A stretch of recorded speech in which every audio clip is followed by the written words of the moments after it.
What's up, everyone? My name is Rainman, and I'm going to do a Grand Theft Auto 5 review. Inside this review, I'll talk about the characters, I'll talk about the storyline, what they add on to this game, what's the parts I enjoy, what's the part that may get everyone infuriated, and I'll rate this from a gold star from being good, silver star from okay, to bronze being like, you know. So, this game was released on September 17th of 2013. That I remember because I was at the midnight release.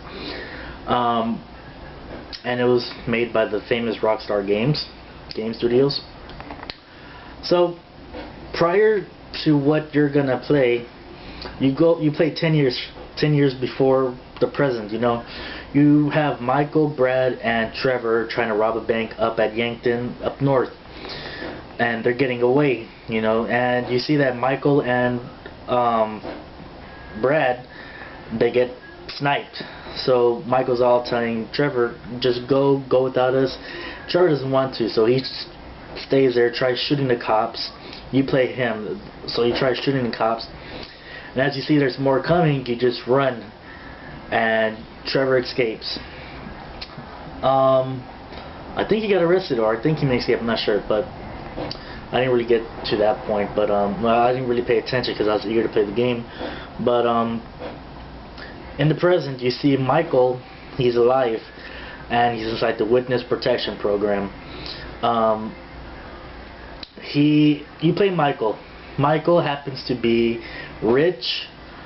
He's into the old stuff, like old music or old movies and all that. But he is also miserable. His wife cheats on him. His daughter wants to be famous, so she sleeps with a lot of guys, famous guys. And his son does nothing except play the game and smoke weed and masturbates all day. He is very good at robbing banks. His special ability, that's something that Grand Theft Auto gave us. Each character has a special ability. So Michael's ability, he can slow things down. You know, when you're not in a car or in an airplane or nothing like that, he can slow stuff down, and I like that a lot. But yeah, then you play Franklin Clifton. He used to be an ex-gangbanger until he got arrested when he was young and went to prison for it. And he wanted to change his life a bit, but he still has that gangster mentality inside him. So he's really good at stealing cars and all that. He wants to make a lot of money, but he wants to get out of the hood at the same time, you know.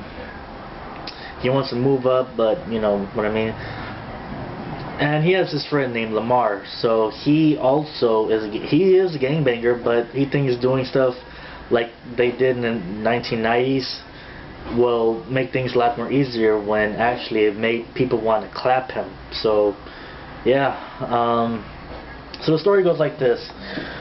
You have Franklin and Michael meet each other. How Franklin's good at boosting cars, which is stealing cars and bringing them back to his job. So he steals Jimmy's car, which Jimmy happens to be the son of Michael. Michael's waiting in the backseat. He pulls a gun towards Franklin's head and he says, "I want you to drive this car through your building." So he drives it through his building and he gets fired. So it goes off like that, and there's this one mission where the real story begins, where you find out that your wife, when you're playing Michael, you find out your wife is sleeping with another dude. You find him and you're trying to track him down, and Franklin tags along. So he leads you to this place that's his house, but Michael tears it down. You know, he gets a little towing rope, puts it at the bottom, and just tears the house down. Well, in fact, it's not his house. It's a friend's house. A friend that happens to be the girlfriend of the Los Santos most dangerous Mexican gangster ever. And he says, I want you to pay me $2 million for the fixtures. So how do they do it? They rob a jewelry store. Then after that, you get introduced to Trevor. Trevor happens to be a crazy redneck dude, you know. He's very ruthless. He has his own work business called Trevor Phillips Industries, and he sells and cooks methamphetamine. He has two partners with him. One of them's Ron and one of them's Wade. They're very loyal, and Wade is a juggalo. You can tell by the tattoo on his arm. It says Juggalo Family, and there's many hints at the end. I'll tell you that he's a juggalo. And they're meth addicts, yeah. So after that, you see that Trevor happens to know that Michael is alive by what their job did on the news, and what Michael said. Trevor knew he was alive, and you know, he tries to take down the Lost MC. He tries to take down any competition towards his business.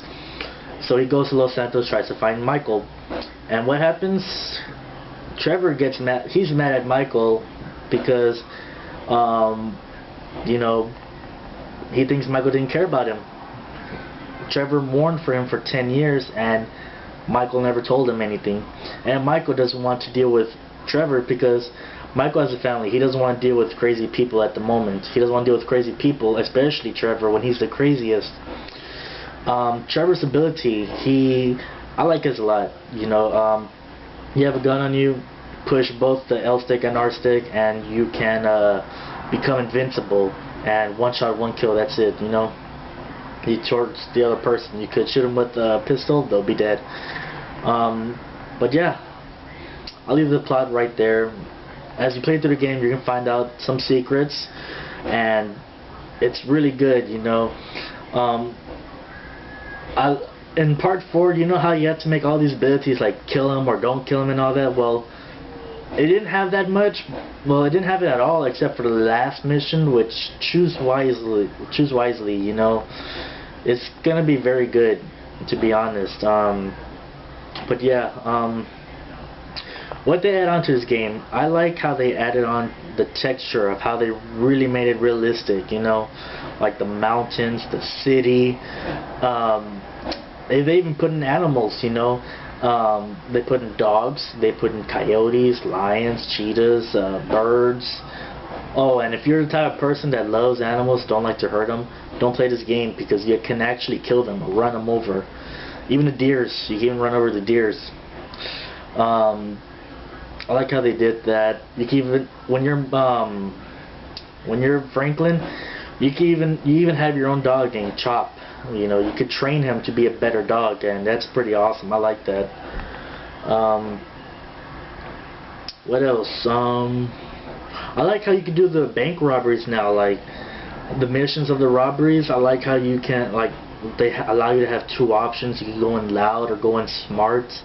I like how you can do that. That's what I really like the most. And yeah, I mean, I like this game a lot, you know, especially with the missions. Now, is this game worth buying? That's the thing. Is $60 worth buying this game? Just take your time in the game. Let me just say that. Take your time. Because if you just rush through it, then it's going to be boring to you, you know. Unless you have Xbox Live, you know. Now, let me just say this. How I'm going to rate this game, well, all depends on the Xbox Live and Xbox and the local, you know. But I'll get to that in a little while. But yeah, what I really like though is I really marked out whenever they mentioned Grove Street. You know, the legendary Grove Street. I saw, like, there's this mission we had to do a drug deal in it, and I was like, damn, this is really crazy. I mean, this is Grove Street, you know. And don't expect to see any characters from the San Andreas or any other one, you know. Expect probably one, but that's just about it. And Nico's mentions at the game, but you'll see. What else do I have to say? This game has a lot. This game already has controversy towards it, towards the mission, you know. There's this mission where you have to torture a guy just to get answers from him. And you play Trevor, you know.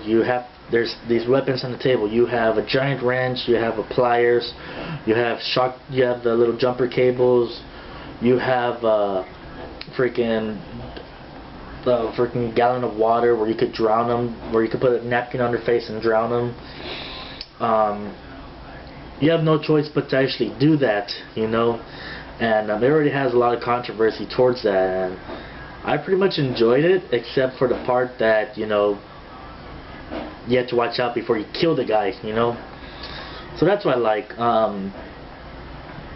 What else can I say? Oh yeah. How I'm gonna rate this game. If you don't have Xbox Live, I would rate it for you as a silver, because here's the thing. As we know, the main storyline, you could do these Freaks and Strangers missions. Each 3 characters have their own Freaks and Strangers. They're like little side missions. You can do those missions and, you know, keep yourself occupied until you beat the game, until you actually finish 100% of the game. After you do that, there's nothing for you to do except cause havoc and shit like that, you know. I would rate it as a gold star if you have online, but online hasn't came out yet for Grand Theft Auto 5. Online you can make your own gang. I think you can do heists, but until I get online, I'm gonna see what's up with that.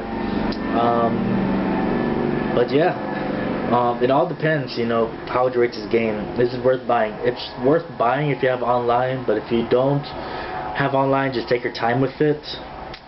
It'll be very fun. It's a very fun game. I like how they added the humor, how they added other Grand Theft Auto, how they mentioned Grand Theft Auto people inside it, and the stories you hear about it, you know. And yeah, I would rate this game a gold star for me at least, you know, like silver topped gold star, you know what I'm saying? But yeah, that's all I gotta say. Peace, and play the game. Tell me what y'all like about the game. Tell me what y'all don't like. And let me tell you what I don't like about the game. I didn't like that there's 2 discs. The first one you put in is the installment disc. It takes 20 minutes for 8 gigabytes to drain from your Xbox, and then after it's done it says please put in disc 2. And I'm like, the fuck is this all about, you know? But yeah, that's just my only complaint about the whole Grand Theft Auto thing. I don't know what it is about y'all, but yeah. Peace.